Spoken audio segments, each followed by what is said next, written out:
अध्यक्ष महोदय, railway bill पर चर्चा करते हुए मैं यह कहना चाहता हूं कि इस बिल में रेलवे की क्षमता बढ़ाने के लिए, अधिक डिब्बे बनाने के लिए तथा अधिक इंजन बनाने के लिए कोई प्रावधान नहीं किया गया है।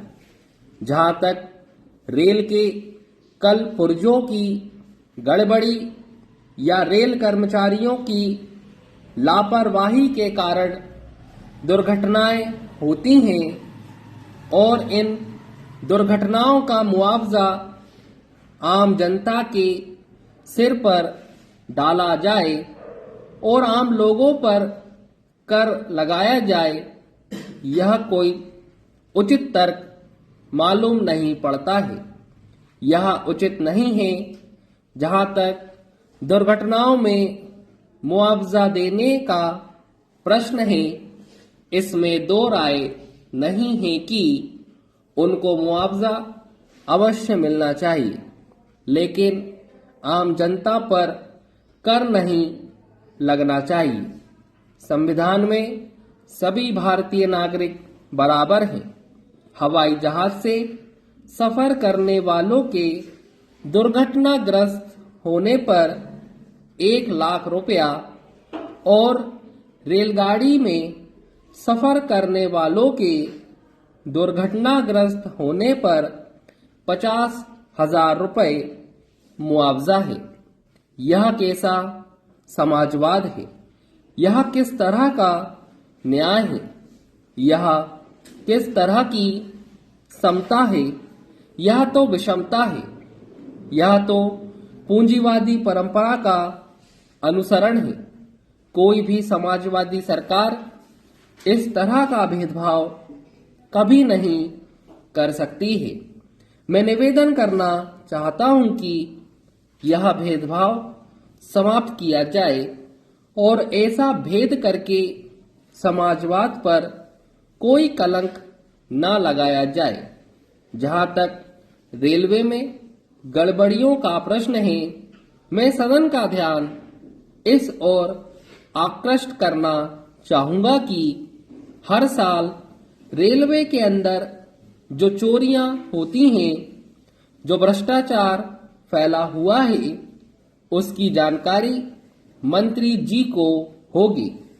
यदि इन गड़बड़ियों, चोरियों तथा भ्रष्टाचार को समाप्त कर दिया जाए और सुचारू रूप से रेलवे की व्यवस्था की जाए तो मेरे ख्याल से किसी प्रकार का नया कर लगाने की आवश्यकता नहीं है।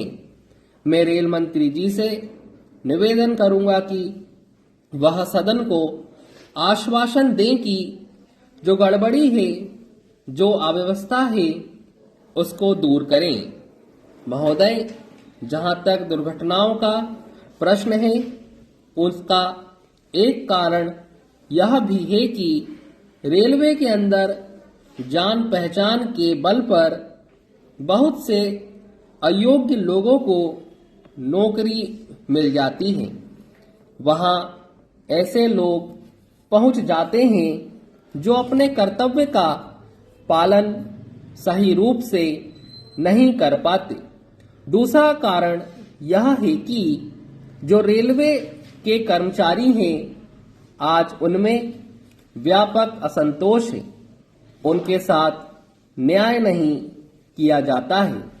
जब तक उनका यह असंतोष दूर नहीं किया जाएगा, तब तक रेलवे के अंदर जो गड़बड़ी है वह दूर नहीं होगी और फिर रेलवे की क्षमता भी नहीं बढ़ेगी।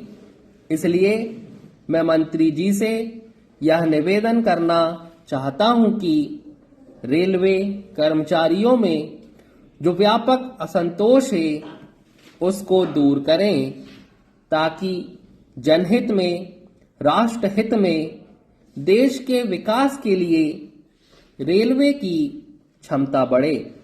रेलवे तो पिछड़े देश के लिए, विकास का एक साधन है। यदि उसी में गड़बड़ी चलेगी तो देश का विकास नहीं होगा। हमें रेलवे की क्षमता बढ़ाने तथा इसमें सुधार लाने का प्रयास करना चाहिए।